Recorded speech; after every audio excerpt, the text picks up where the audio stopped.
Shampoing Air Crade, brillant, comme le Kaplan. Vous voulez fixer une caméra sous un lavabo?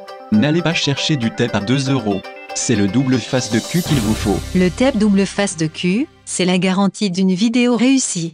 Tu es célibataire? Tu ne trouves pas de partenaire? Tu débordes d'énergie? Rejoins-nous sur le tatami. Je me jouis dessus, solitaire, mais martial. 20h30, votre rendez-vous culinaire avec Daniel et Marie pour apprendre à cuisiner et à dépiler. J'évite de mettre trop de graissage. Moi, je fais mes toasts avec de la ficelle. Je mets un jack de schnick pour le parfum. Moi, je mets 3 boîtes de soupe d'eau. Je mange doucement, on dirait un goéland sur un morceau de foie. Faut laisser cuire un couple d'heures. Je prends des hautes cuisses skinnées et des saucées. La meule est petite tout de suite, mais elle est bien viandée. Hein. Vaut mieux une sopine caca. Les moules étaient belles, mais les poissons étaient pleins de perles. Je fais chauffer le tic pendant ce temps-là. Le dessert, c'est crème à la glace et les crèmes molles. Alors, je fais C'est meilleur que du bologna. 21h, votre nouvelle série policière.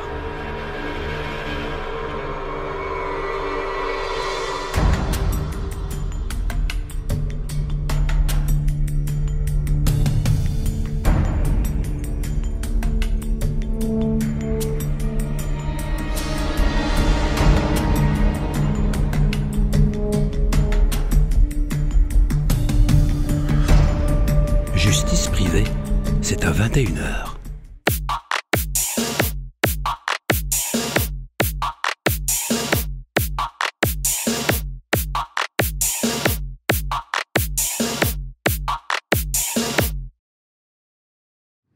Salut. Pas pire et toi? Bah, pas pire. Dis-moi, Jacques, Ouais. t'as su moi faire Joe? Non, laquelle? Celle qui est factrice chez moi? Non, l'autre, celle qui frise pas. Ah bon? Qu'est-ce qu'elle a branlé? Bah, à force de rôder, elle finit par tomber sur un taulier. Oh non. Ah, dis donc. Avec sa tête de bidon de Saint-Laurent, j'ai toujours pensé qu'il n'y avait personne pour l'accoster. Bah, c'est sûr qu'elle craque pas de trop. Enfin, sa mère aurait mieux fait tirer un pain de 3 livres. Ah, bah, les pas de croche puis les yeux qui se croisent les bras, c'est sûr qu'elle n'est pas gâtée. Faut vraiment être creux de faim pour grimper là-dessus. J'ai jamais vu qu'elle avait pas de proche. Bon, bah, tu me mets une balle de laine entre les pattes au calvaire, et puis arrivé ici, t'as tricoté la moitié d'un pull. Par contre, l'autre, elle s'en pris le châssis. Ah, la factrice, oui. Bah oui. Un coffrage a fait péter les boutons de braguette. Ah, bah, puis elle est à la haute bonheur. Bien enlevé, bien. Il y en a même qui disent qu'elle a fait le grand métier. C'est pas elle qui disait il doit y avoir des bateaux orange, j'ai dit change d'une grotte. Non, tu déconnes, tu confonds avec la fiabile. Oui, t'as raison. Pas grande, mais de la ouache à bloc. Pas grande. Sur nous maintenant, je me suis débattu faire le tour. C'est comme trop pis dans le genou et puis lâche comme un toit. Bah, de toute façon, quelque part, c'est son père tout chier. Ah, chier, tout chier. Et bien, pour en revenir à Fiat Joe et son polichinelle dans le tiroir, Joe croit quand même pas qu'avec ses pattes creuses qui servir de bac à hier, elle va dégommer le tronçon. Bah, faut croire. Pas un petit con dans le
L'info, c'est vous qui la vivez, c'est nous qui en vivons.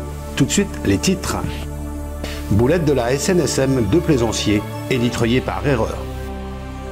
Économie, après le franc l'an dernier, c'est le Gademcent qui fait son grand retour au pays.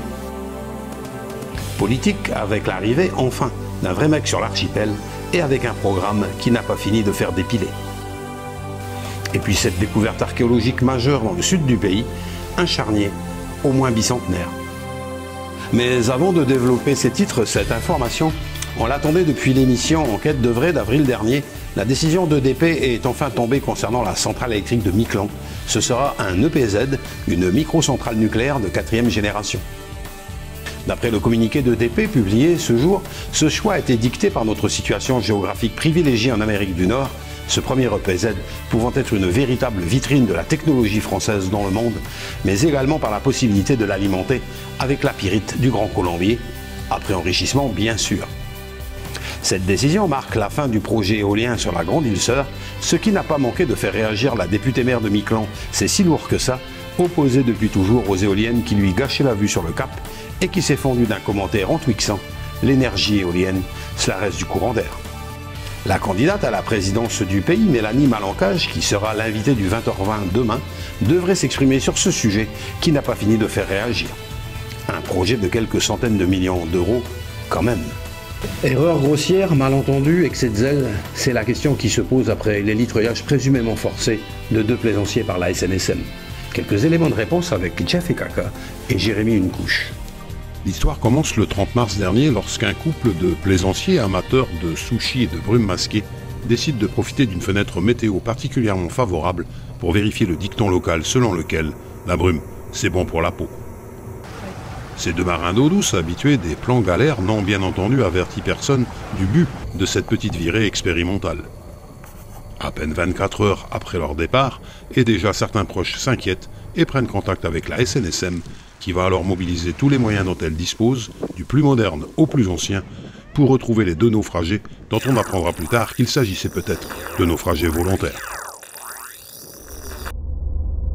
Rapidement mis en alerte, le service des opérations de secours s'est réuni dans le bunker situé sous l'hôtel du pays, afin de coordonner les opérations de la SNSM avec celles de la gendarmerie, de la police territoriale, des sapeurs-pompiers et des agents des douanes. La population s'est également mobilisée de manière à quadriller le pays.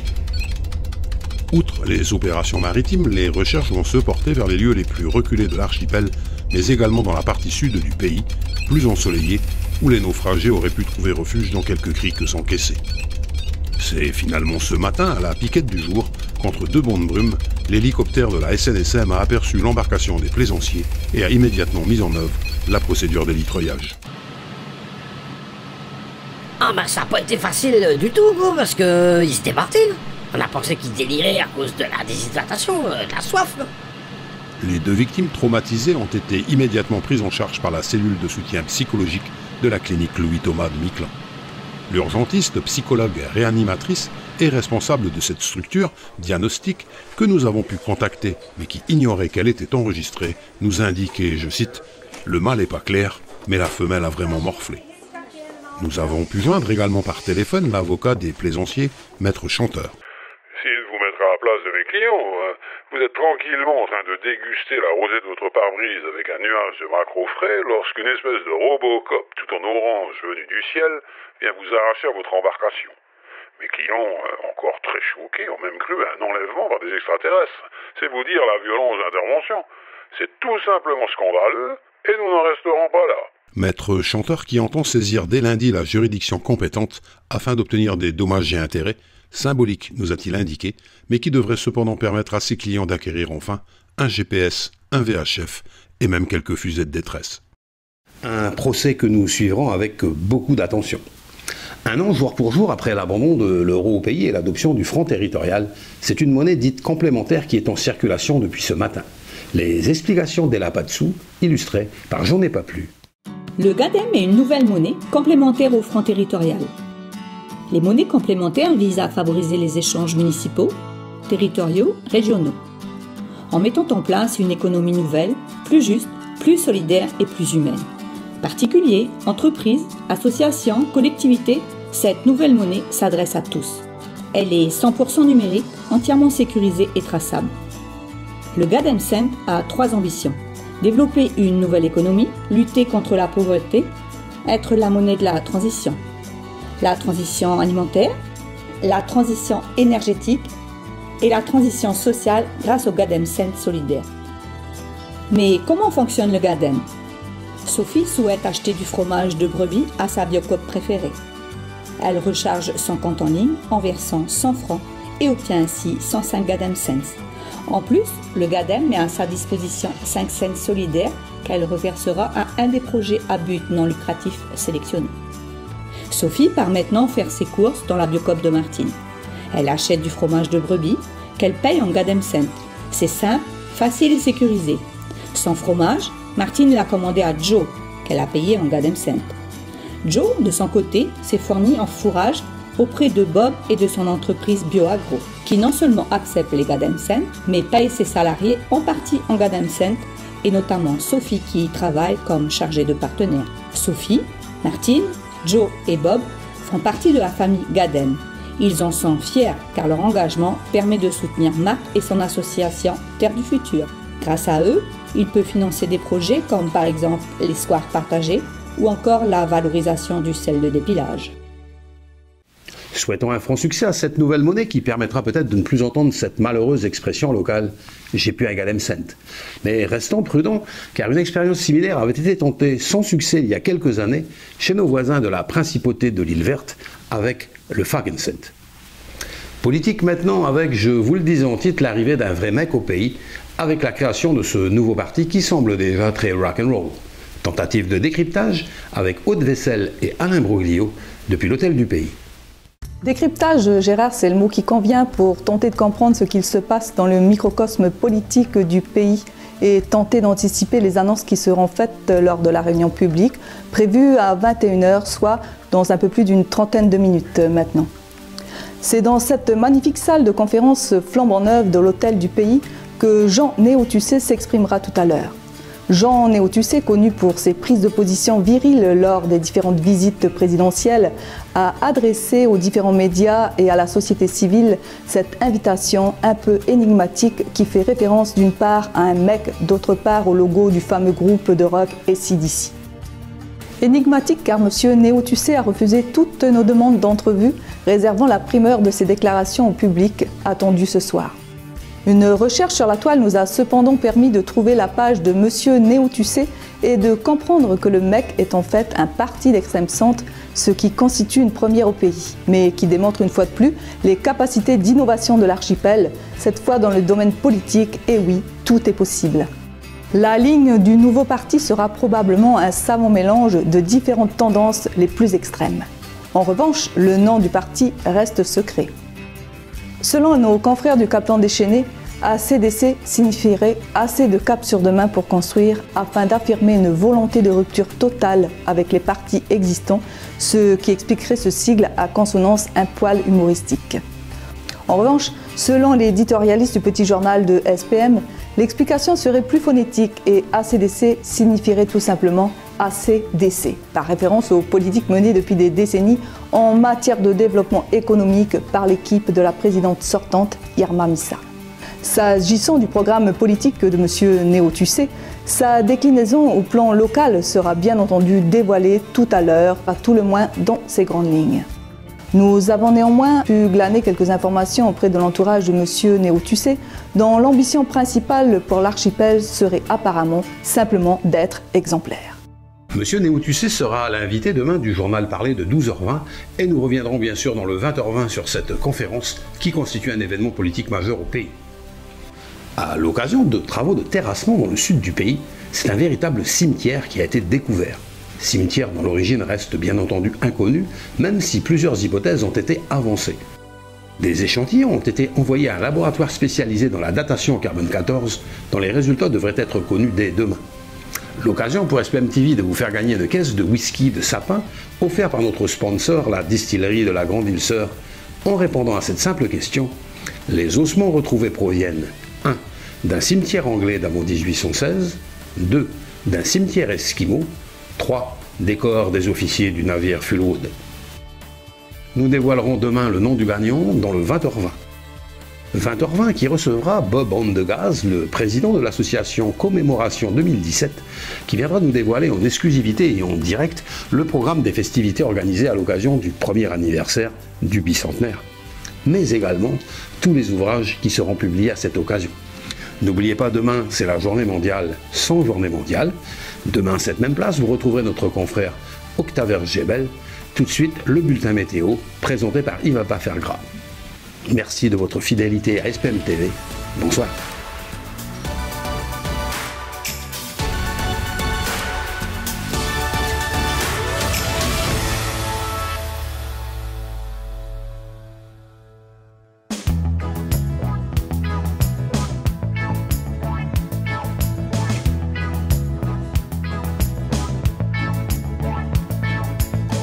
Anatole Etcheverry va rentrer chez lui.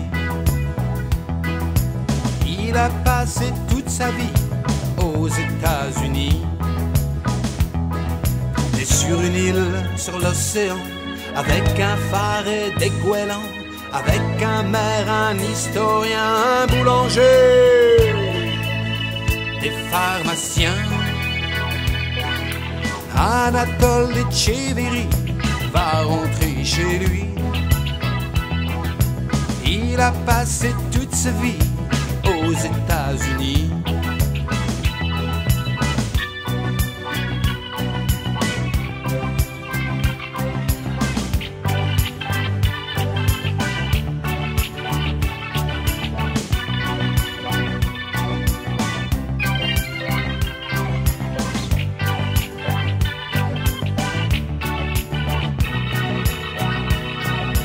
Anatole Etcheverry va rentrer chez lui. Il a passé toute sa vie aux États-Unis. Anatole Etcheverry va rentrer chez lui. Il a passé toute sa vie aux États-Unis.